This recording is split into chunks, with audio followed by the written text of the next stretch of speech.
Welcome to our webinar series, The Human Experience of Black People with Disabilities and Their Rights under the ADA.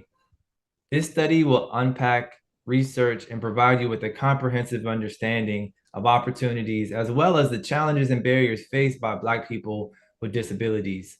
My name is Johnny Bailey. I am an education consultant focused on knowledge translation of this study. My broader mission at work is to close the racial wealth gap. And I believe that technology, entrepreneurship, and financial wellness are the vehicles that will accelerate the Black economy. This really impactful and intriguing study is a four-part series featuring expert stakeholders and community leaders in the disability space. Today's topic is the intersection of race, disability, and the ADA, findings from a group study, where we will have the researchers who conducted the study here today to tell you more about their thoughts, their findings, and any unique anecdotes and insights that they can tell and kind of take away and share with us from them doing this work. Next slide, please.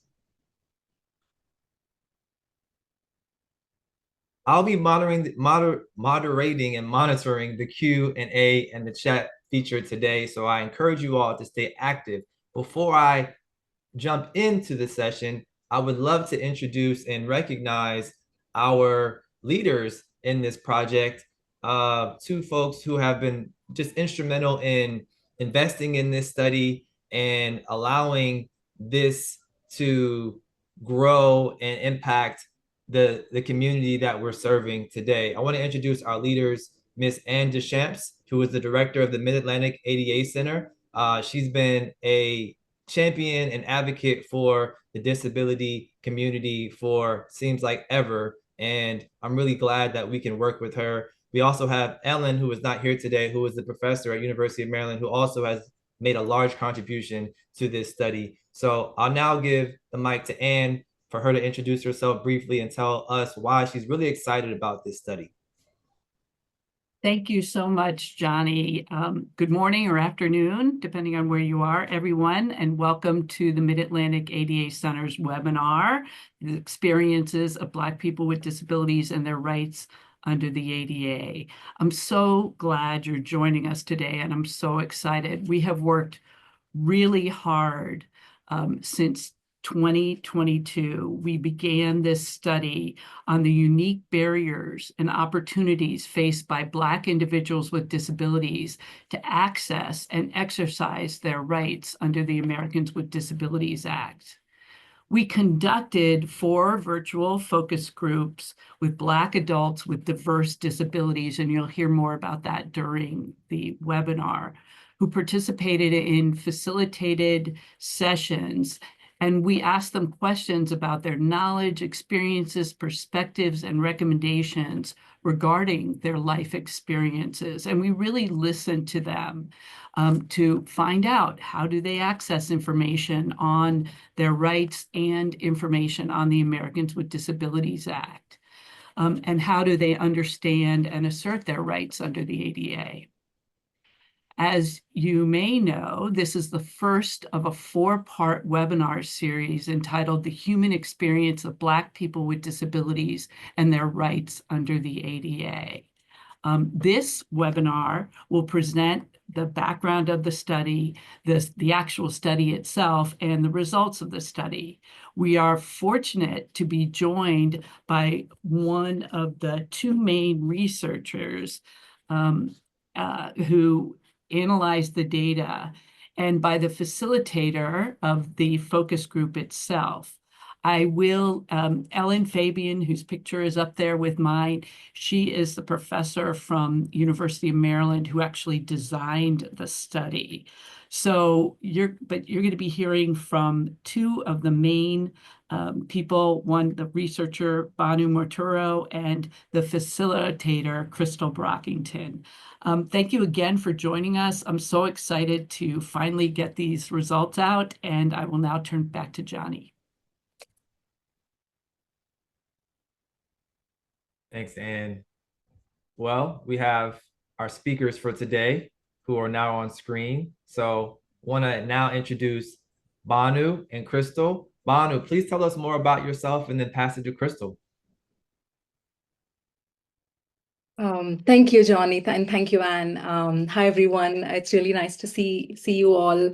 My name is Bhanupriya Muturu. I'm an assistant professor at New Mexico State University, and I'm a collaborator on this research project. My research focuses on workplace disparities at the intersection of race, gender, culture, and disability, and I'm thrilled to be part of this discussion today. Crystal, on to you. Hello, everyone. I want to thank you for coming and joining us today. My name is Crystal Brockington. I've been a disability rights advocate for over 20 years, and I currently work with the Image Center of Maryland. We are a resource center for people with disabilities. We currently serve Baltimore County, Harford County, and Baltimore City in Maryland, but we do have CILs across the entire state of Maryland. And pretty much we do help people with information, advocacy, and various services. So if you're looking, for more information or help in your community, you could definitely reach out to one of your centers for independent living. As they did mention, I was the host of some of the focus groups that were included in this research. And again, we feel that this is so important, so I'm very happy to be here. Thank you, Crystal. So I want to quickly go over what we'll be talking about today. We'll go through the study background. We'll start by looking at the research and the context that informed the study. Next, we'll discuss how the study was conducted, including the focus group and the analysis strategy. After that, we'll explore the major findings from the focus groups. And following the discussion of major findings, we'll discuss what these results mean in a broader context, and we'll explore how these findings can inform future research, practices, and advocacy efforts to better support Black individuals with disabilities. And finally, we'll open the floor for your questions and thoughts. And this is your chance to engage with the material, share your perspectives, and discuss how we can collectively work towards greater equity and inclusion for Black individuals with disabilities. So let's get started. Let's take a moment to set the context for today's discussion. Black individuals with disabilities face unique and compounded challenges across various settings, whether in the workplace, healthcare, or education. The intersection of race and disability creates barriers that are often overlooked, making it harder for Black individuals with disabilities to access resources and advocate for their rights. While the Americans with Disabilities Act provides important protections, accessibility and awareness of these rights remain a significant concern for this population. So despite these challenges, there's limited research focus on Black individuals with disabilities and their understanding of their legal rights. To further contextualize the challenges faced by Black individuals with disabilities, let's look at some key statistics that highlight the disparities they experience. Black Americans report higher rates of disabilities compared to their white counterparts. For example, 14% of working-age Black Americans have a disability compared to 11% of white Americans. By age 60, this gap widens, where 30% of Black Americans live with a disability compared to 20% of white Americans. These disparities are also evident in education, where Black students are disproportionately affected. While they make up 17.7% of students served under the Individuals with Disabilities Education Act, they account for about 39% of expulsions in K-12 schools. Moving to slide 15. Let's look at the healthcare challenges faced by Black individuals with disabilities. They are less likely to seek medical care, and when they do, they are more likely to have poorer outcomes. For example, they are 4 times more likely to need amputations due to inadequate diabetes care. They are also more likely to be misdiagnosed with schizophrenia rather than affective disorders, highlighting systemic biases in mental health diagnosis and treatment.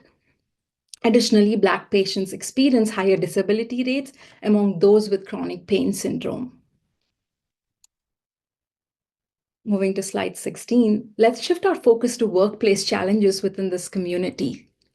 Workers of color, including Black individuals with disabilities, are less likely to request accommodations, and when they do, they are less likely to receive them compared to white workers. The reluctance may stem from fear that asking for help may be seen as a sign of failure, both for themselves and their communities. Even when accommodations are provided, they may not always align with their functional needs, creating additional barriers to success. Moving to slide 17. Let's look at these challenges in advancing rights and protections. While courts have begun to recognize the impact of intersectionality on the rights of Black individuals with disabilities, progress remains slow. The burden often falls on the individuals to understand and fight for their rights, which can be overwhelming. Additionally, it's still unclear how to effectively reach Black individuals with disabilities and their allies to ensure they're informed and empowered. Moving to slide 18. Much of the existing research on Black individuals with disabilities relies on comparing them to other demographic groups rather than centering their unique lived experiences. While these comparisons can highlight broad trends, they often fail to capture deeper realities shaped by race, history, culture. This gap in research underscores the need for studies that prioritizes their voices and experiences. Within this context, using an intersectionality framework and a qualitative approach, in this study, we explored the unique experiences of Black individuals with disabilities. We focused on their understanding and access to information about disability rights, their experiences in asserting those rights, and the strategies they use to overcome challenges. Moving to slide 19. To guide our study, we focused on 3 key research questions. How do Black Americans with disabilities understand their rights under the ADA, and where do they access information about these rights? What are the experiences and barriers of Black Americans with disabilities in accessing these rights? And what strategies do they use in their efforts to assert and attain their rights? These questions allowed us to center the voices and experiences of Black individuals with disabilities, shedding light on both the challenges they face and the strategies they use. Moving to slide 20. Now that we outlined the research questions, let's discuss briefly about the methodology. We conducted 4 focus groups with participants recruited through snowball sampling, where existing participants helped us connect with others in their networks, and convenience sampling, which involved reaching out to individuals who researchers had connections with, such as through Centers for Independent Living. In total, there were 50 participants, 57% women and 33% men, that shared their experiences in the focus group. In terms of educational background of the participants, about 26% held a bachelor's degree, while others had high school diplomas, some college or technical degrees, reflecting a diverse range of experiences. Participants reported a range of primary disabilities, with majority identifying physical or mobility impairments, followed by visual impairments, learning disabilities, and neurological conditions. Moving to slide 22. Sample interview questions included: can you think of a situation when you felt discriminated against because of your disability? Describe a situation where you had to advocate for yourself in school or on a job. Moving to slide 23. Now let's discuss briefly how we analyzed the data. Our coding team included 2 coders and 1 auditor, ensuring rigor and consistency. We used thematic analysis to identify key themes from the participants' experiences. Moving to slide 24. So what did we find in our data? 7 key themes stood out, each revealing important insights into the experiences of Black individuals with disabilities. Here is a quick overview. First, we have understanding and knowing their rights under the ADA. Many participants shared their awareness or lack thereof of their rights under ADA. Next, identity struggles and belonging, where participants spoke about the different struggles they experience and their desire for acceptance and inclusion. Another key theme was inadequate disability resources and supports. Many highlighted the lack of accessible resources and accommodations. Discrimination and marginalization also emerged as a major theme, where participants shared experiences of discrimination based on intersecting identities that they held. We also found continued advocacy to be a major theme, where stories of self-advocacy and collective efforts to fight for rights and inclusion were discussed. Sources of information was another important theme, where how participants learned about their rights and access resources was discussed. Finally, disability supports and accommodations, where experiences with receiving necessary supports were discussed. Crystal and I will now go through each theme in detail, sharing the categories and some quotes from participants for each of these themes. Let's dive in, and on to you, Crystal.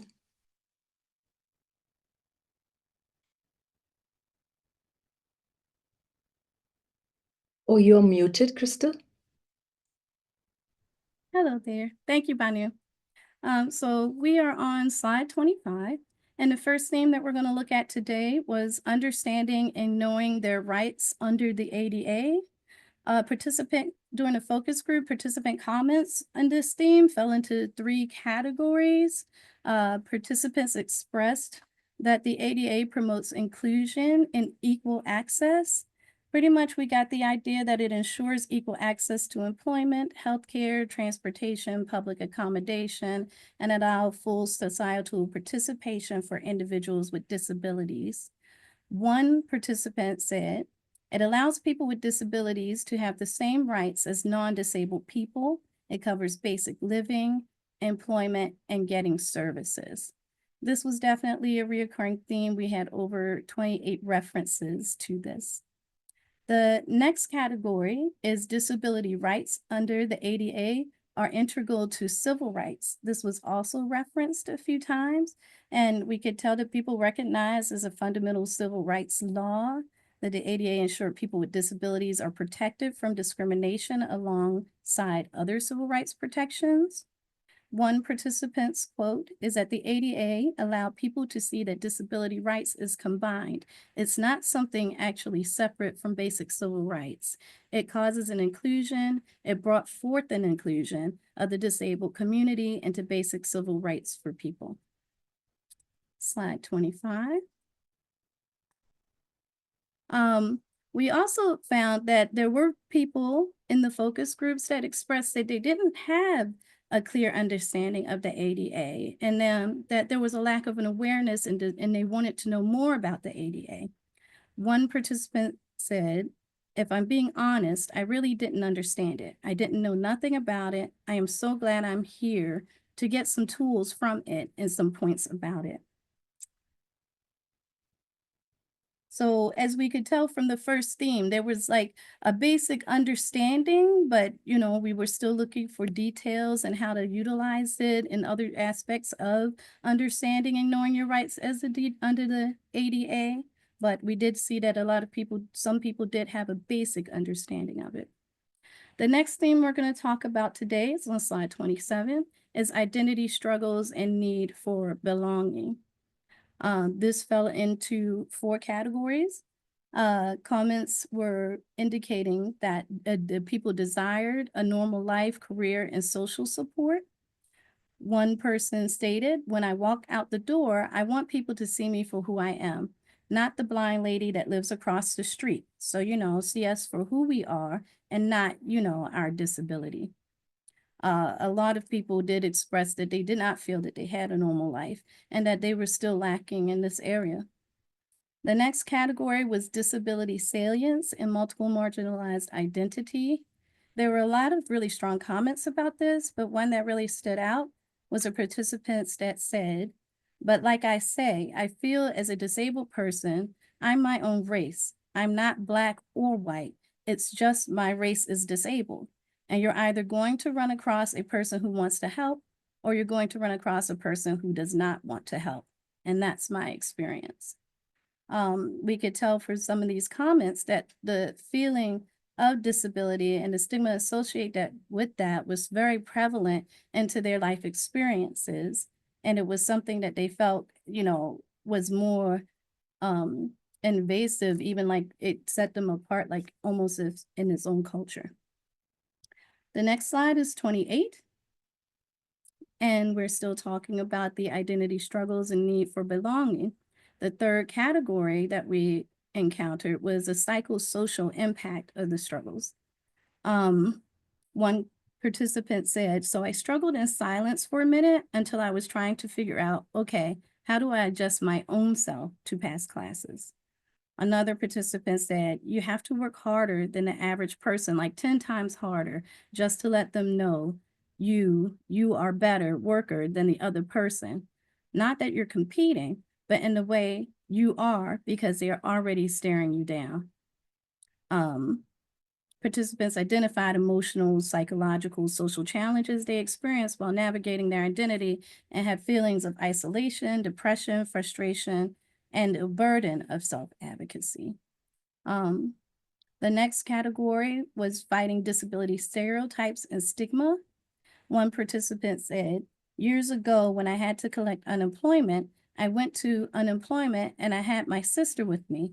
Well, the person behind the desk says, can you tell her that she needs to come back in 2 weeks? And I said, excuse me, I can hear. I'm blind, I'm not deaf. My sister said, here, she can hear. Why don't you talk to her? So we did experience a lot of comments that supported some of these quotes that we've pulled out and some of the categories. We can definitely see from the focus groups that people were still struggling and the need was still there. The next theme on slide 29 that we'll discuss is inadequate disability resources and supports. There were definitely 4 categories that many of the comments fell under. That included lack of support for accommodations, lack of integration of disability services and supports and access barriers, lack of access to information, and inadequate funding and resources. These categories were referenced numerous times, probably over like about 35 times during the focus groups. Participants described a range of the challenges that hindered their ability to lead a quality life, that impacted their access to quality education or employment, housing, healthcare, and physical spaces. Slide 30. One quote was that, for example, it took me about 7 months to find an ADA accessible apartment because there are no laws to restrict renters from just renting out these apartments to folk that don't even need the requirements that I am looking for. So that limits the resources, especially those with low income. Another quote was, and this is slide 31, I was in junior college and one of my professors, I knew a little bit now about some accommodations, but I figured, let me ask. So I asked my professor, could he give me a printed copy of the notes because I can't see the board. I can't see the projector or anything. And he straight out told me no. And I said, there's no way that I can be able to pass the class without notes. Everyone else that is here is able to take notes down, and I'm the only one here that can't take notes down because I can't see the board.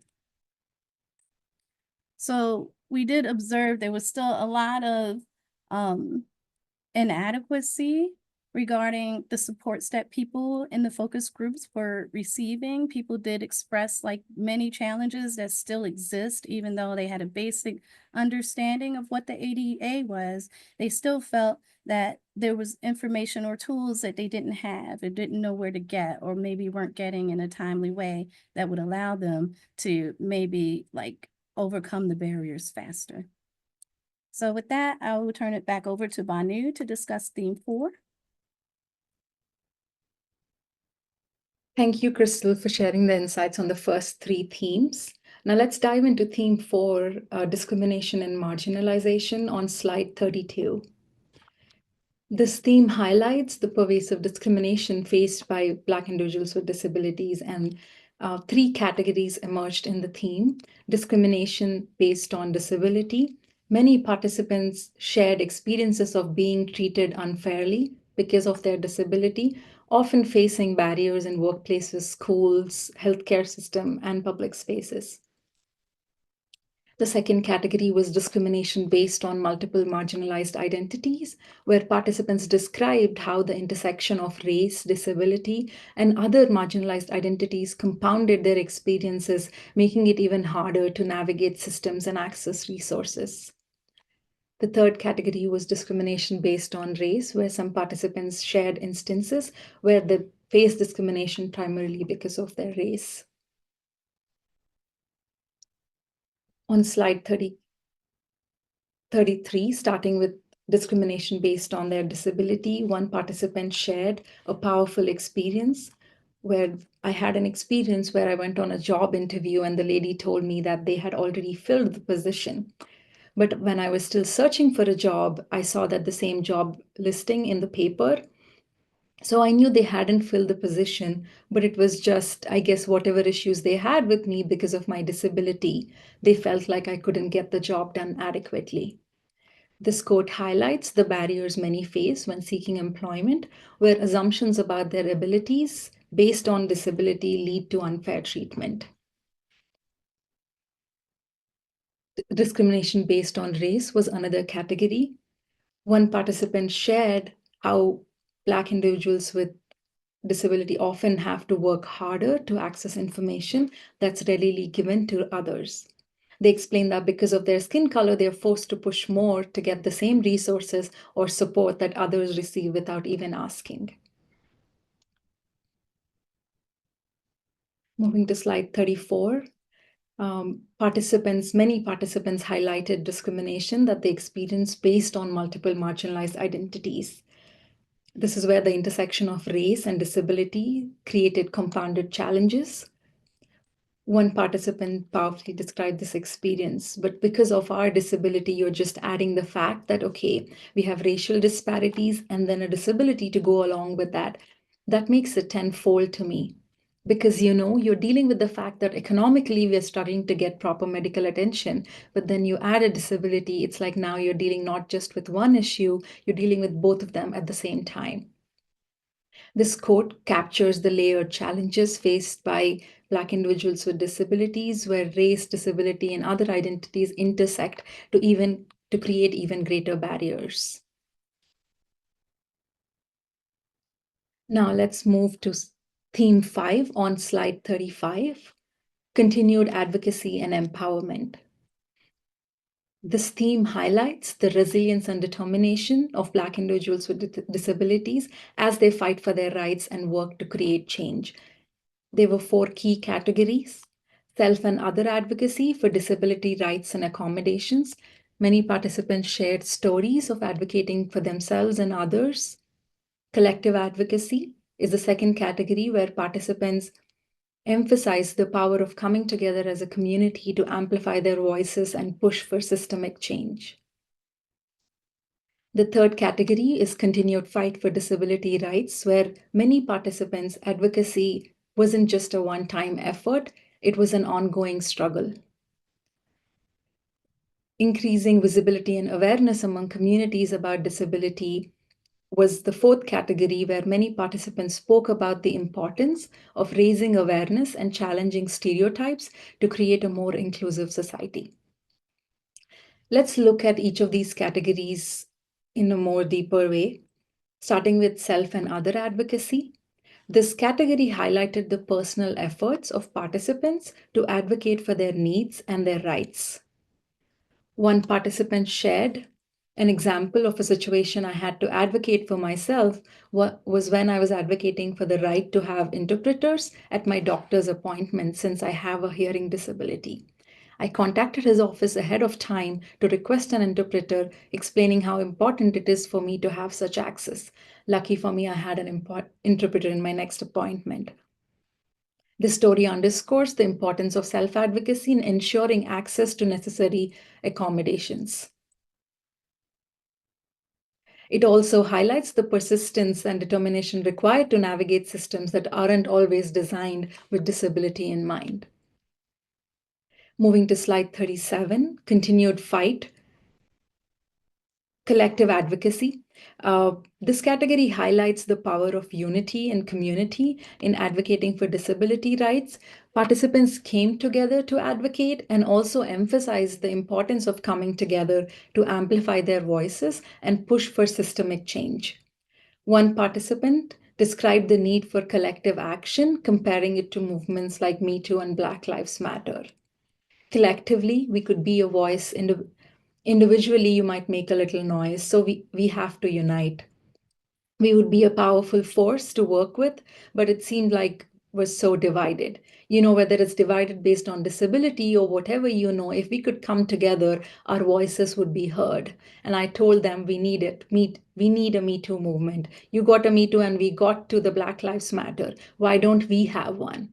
And I think if we did, things would be so different for us. And that's all I have to say. Moving to slide 38, turning to continued fight for disability rights. This category reflects the ongoing struggle and determination to advocate for their rights and push for systemic change beyond advocacy. I think we get to sit at the table when we show up like now, when we show up and we share the different experiences and keep fighting. And you know what, you all? Being disabled, it is a fight. It is. And like the young lady said every day, and I was just sharing with my family, it seems like every time I need something, I've got to fight for it. This quote captures the relentless effort required to navigate a world that often overlooks or marginalizes people at the intersection of race and disability. It's a reminder that advocacy isn't a one-time effort for the participants. It's a continuous battle for equality, inclusion, and justice. Moving to slide 39, exploring the category of increasing visibility and awareness among communities about disability. This category highlights the importance of challenging stereotypes and normalizing the presence of people with disabilities in public spaces. One participant shared, and then there's a group of us that, we try to get together at least once a month just to go out to the restaurant. And I'm telling you, heads turn when they see a group of people with disabilities. Wow, they can do that? Yes, we can, and more. This quote reflects the impact of simply being visible in the community. By going out together, these individuals challenge assumptions and show that people with disabilities can and do live full, active lives. It's a reminder of the power of visibility in shifting perceptions and breaking down barriers. Moving to slide 40, sources of information. This theme explores how Black individuals with disabilities access information about their rights, resources, and support systems. Participants shared a variety of sources they rely on. Proactively sharing information with others. Many participants actively exchange information within their networks, helping each other navigate systems and access resources. Disability organizations played a key role in providing guidance and support. Learning from others within their community, where peer support and shared experiences were invaluable sources of knowledge. Social media platforms like Instagram, Facebook, or TikTok were frequently mentioned as tools for staying informed and connected. Some participants also emphasized the importance of hands-on involvement in community activities to gain knowledge and support. And some other sources included mass media like TV commercials, newspapers, government websites, churches, schools, and from healthcare professionals. These diverse sources highlight the importance of both formal and informal networks in helping Black individuals with disabilities access the information they need. Moving to slide 41, here is an example from one of our participants. They shared how they learned about programs and resources through personal connections. This quote highlights the importance of community networks and peer support in accessing information. For many participants, learning from others who share similar experiences was a crucial way to discover resources and programs they wouldn't have known about otherwise. Moving to theme 7, on slide 42, receiving disability supports and accommodations. This theme explores the experiences of participants in accessing the supports and accommodations they need. Participants shared positive experiences from successfully advocating for accessible seating in theaters. One participant shared their experience. There are certain theaters in Boston that have special seating accommodations for those in electric chairs and wheelchairs. But those with vision impaired, they put them in the aisle that's raised up. So the vision is better. It's really, really awesome because we worked so hard while I was a lobbyist to get these things done. This theme highlighted some of the accommodations and the supports that they are already receiving that helps them participate more in the community.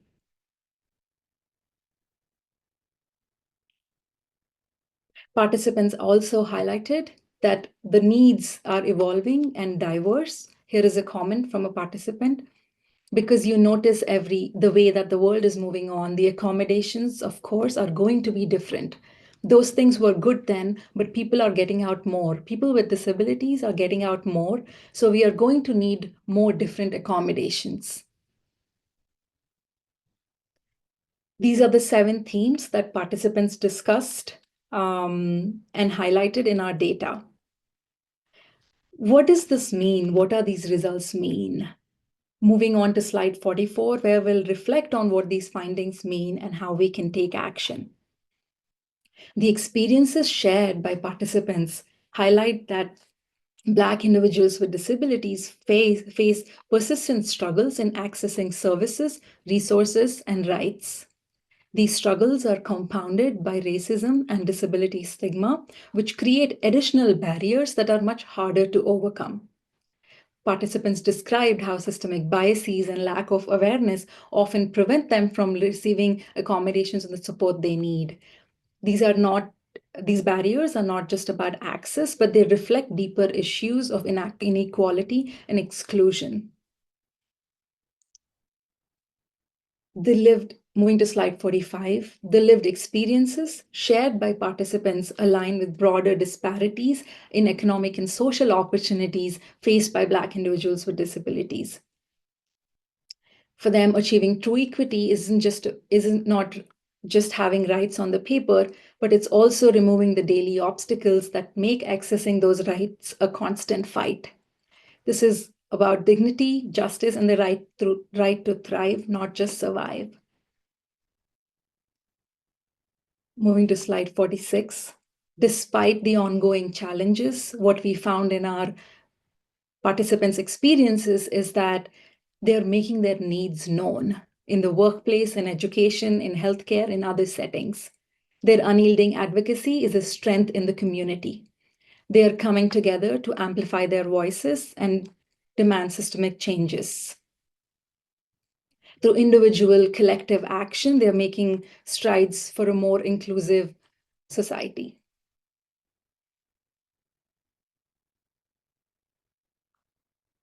What are some recommendations based on what we found? In slide 47, looking at future research recommendations, how can we better support this population? We need more research on how systemic racism affects the implementation and enforcement of ADA policies for Black communities. Understanding these barriers is critical to creating more equitable systems. Peer-led advocacy programs, where research could explore the role of peer-led advocacy programs in empowering Black individuals with disabilities. These programs can provide supports, resources, and a sense of community, helping individuals navigating systemic barriers, given to what extent people are getting their information from peers rather than from other avenues. Role of social support, where studies that can examine how social support networks help Black individuals with disabilities engage in advocacy and access resources, can be a future research area. Research is also needed to identify strategies for shifting negative perceptions and stigma around disability, particularly within Black communities. These recommendations highlight the need for intersectional, community-centered research to address the unique challenges faced by Black individuals with disabilities. Moving to slide 48, what are some practice recommendations we can look at? Making disability visible in social movements. Disability rights must be integrated into broader social justice movements.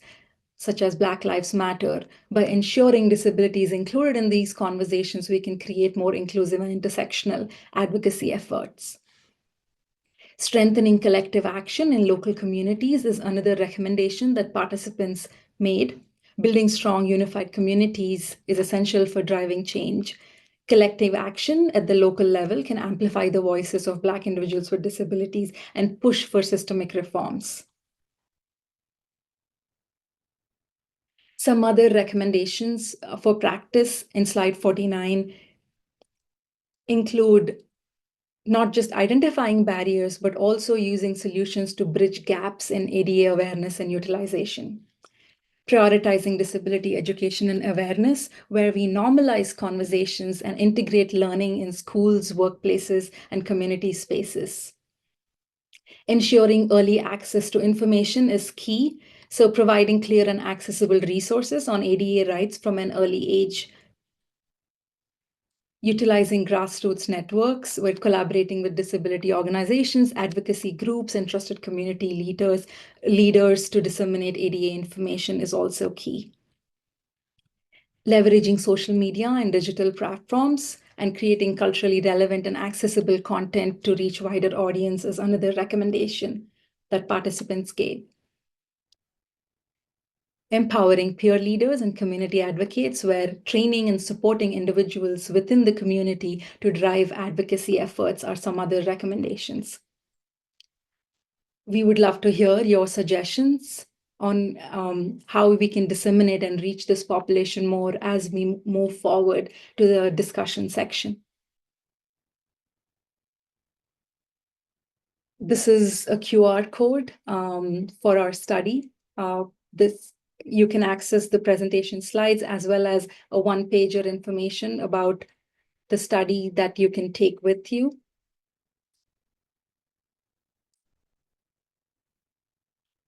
We also have an upcoming webinar focusing on one of the themes that came up in the study on June 3rd. Please sign up for it, and we hope that we see you there. So given the results, given what we found, we want to hear from you all. Your thoughts matter, and we want to open this up for discussion. These are some questions to help you think. And I'll turn it to Johnny. Thanks, Banu. Don't go too far. I'm sure folks will have questions for you and Crystal. Wonderful presentation. Thank you so much for that insight. The anecdotes definitely hit home for me. Just hearing the voices of people who are living these experiences every day gives me just like a heavy heart and just much more gratitude and humility for what people are experiencing. The empathy has to be there. So really appreciate you being able to pull those insights. I want to turn it to the audience now. We've had some really good chatter here around where everyone is tuning in from. I see we have east to west and everywhere in between, which is really exciting that we're able to bring this program national. I want to open it up for questions. Like if you all have any thoughts, comments, questions, this is the time to drop it in the chat. I did pull one question from Charisse. Her question was, how is Black being defined? Were the subjects of the focus African American, Caribbean American, Afro Latino, or a mixture of all?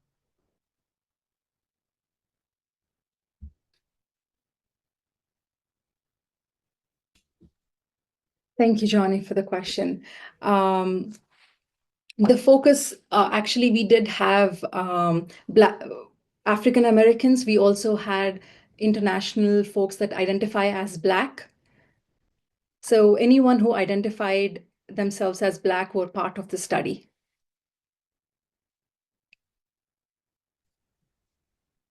I hope that answers that question. I think that's pretty straightforward. Another question from Jenny. She says, were there any testimonies or results that really surprised you?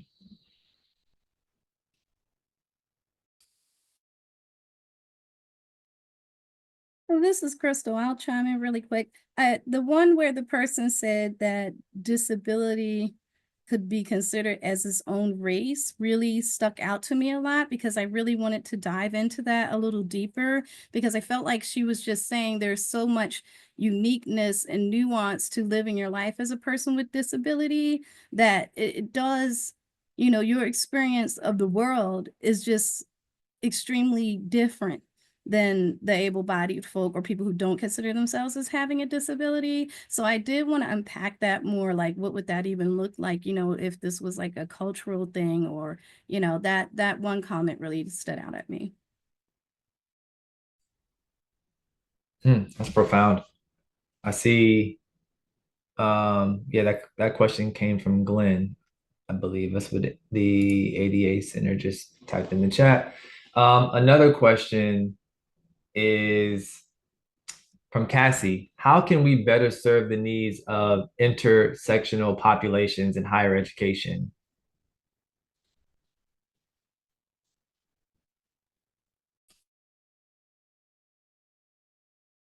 It's a good question. It took a moment for me to think about, Johnny. So the question is, how can we better serve the needs of intersectional population in higher ed? Correct. Or are there any future ideas for research? Yeah. I think one of the pieces is recognizing the intersectional impact, right? Before research, I think as individuals in higher ed, uh, developing awareness of people can be impacted intersectionally, right? Here we are talking about Black individuals with disabilities, but the study participants highlighted how socioeconomic status, age, and other identities can intersect to impact their experiences. So recognizing that awareness and knowing that individuals differ in how the impact is for them. So being able to, whatever role you are in, being able to listen and empathize and find out in what ways they are being impacted and providing support in that way. And also accommodations is another piece, right? Like if you're talking about individuals with disabilities and with other intersecting identities in higher ed, especially, the ADA support centers or disability resource. I think each university it's named differently, but faculty or people building awareness on that aspect as well to support the population. So I think awareness is one piece, individual focus and understanding and learning experiences of each of them and not generalizing the experiences is another piece. In terms of research, I think creating more visibility for communities that have intersectional identities. I think so creating projects where voices are heard more. I think these are some ways in which I can see in higher ed you can focus on. And there's more, but I'll pause there. Good answer. So just a comment from Angela. She says, I think what resonated most with me from the presentation is being affirmed that my lived experience of being Black and living with disabilities is work on top of everything else that I may have to do. It's the equivalent of a full-time job, which adds stress. Thanks for sharing that, Angela. Another question here from Sue. How was the visual disability defined? Did you have any participants who were totally blind, or did all of them have some usable vision?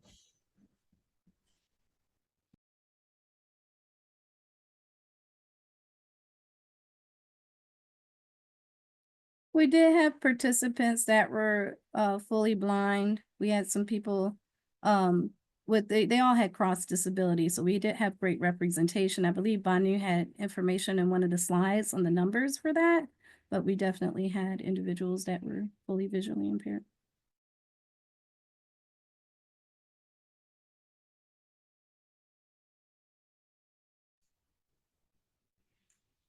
Another question. How did you select focus group members? Were any associated with government services or provider agencies that support people with disabilities?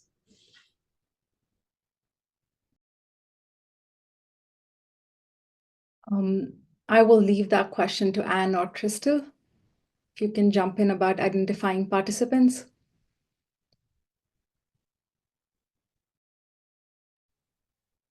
I can tell you we did have some people, and hello, we did have some people who were participants in disability rights movements, some people who were professionals as service providers towards people with disability. We had also, I noticed someone had asked about age range. The age range, we did not put a cap on that. So I know we had some people who were, we actually had participants from before the ADA and then post ADA.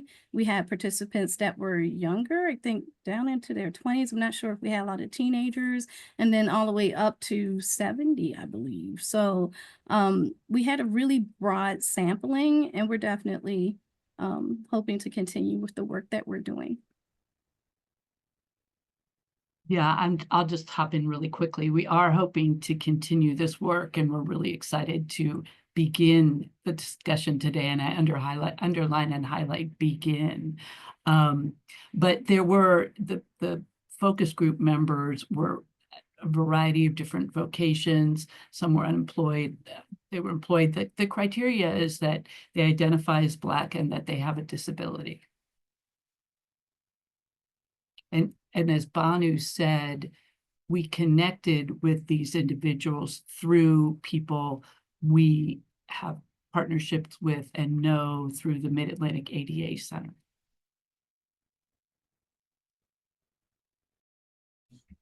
Thanks, Crystal. Thanks, Anne. Another question came in. In disability advocacy, I often see people without disabilities trying hard to advocate for people with disabilities, but not necessarily asking what is actually needed or desired.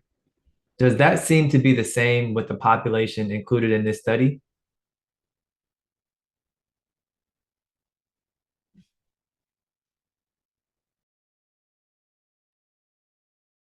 I would say we didn't ask that specific question of the folk in the study, but all of the information from this study came from individuals with a disability. We were very keen on reviewing the comments that were made and only really considering information that was shared by people with disability. We also had some people with hidden disabilities, but they still considered themselves as having a disability. So I feel like within the work that we were doing, all of our insights are coming from the population of people with disability. Not sure if that answers your question, but I hope it does.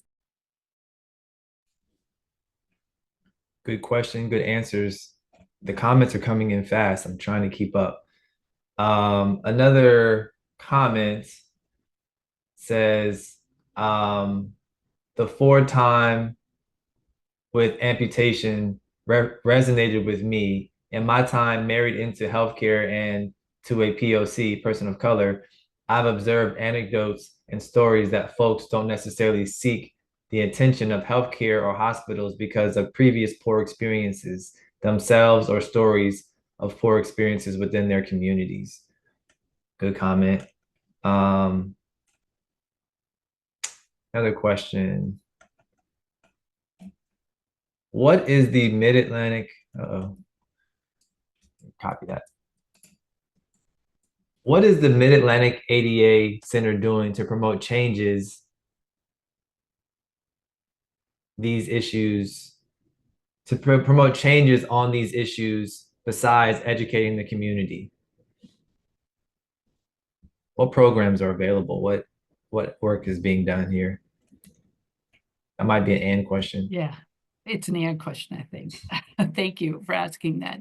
Well, first of all, we want to get this information out on this study, and we want to continue this study in our next funding cycle.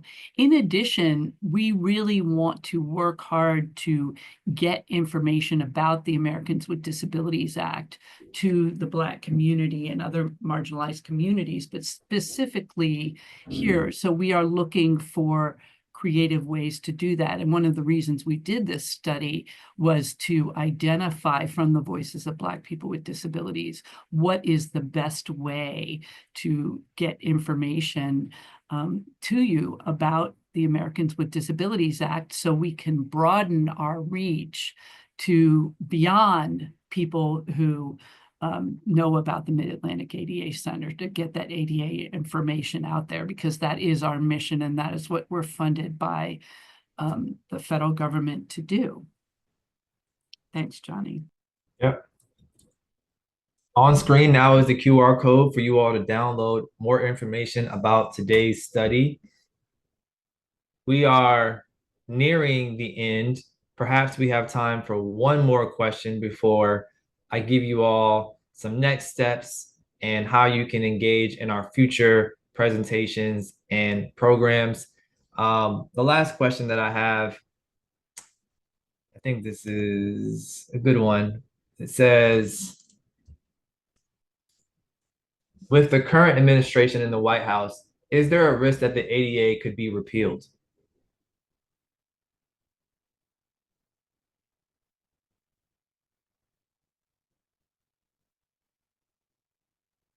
I'm back. The ADA is a civil rights law. As far as I know, the answer to that question is no. Short and sweet, here to stay. Thanks, Ann. Thanks everyone for your questions and your engagement in the chat. Love seeing everyone's location and comments and experiences, and just knowing that this work is resonating with each of you in a different way, whether you're a stakeholder or actually a person with a disability who is living these experiences. We really see you. We appreciate you being here and your time. Can you go to the next slide so I can share some information with folks before we head out? If you are looking to connect with our researchers and maybe have a specific question or experience that can be useful, feel free to contact Banu or Ellen at their emails on screen.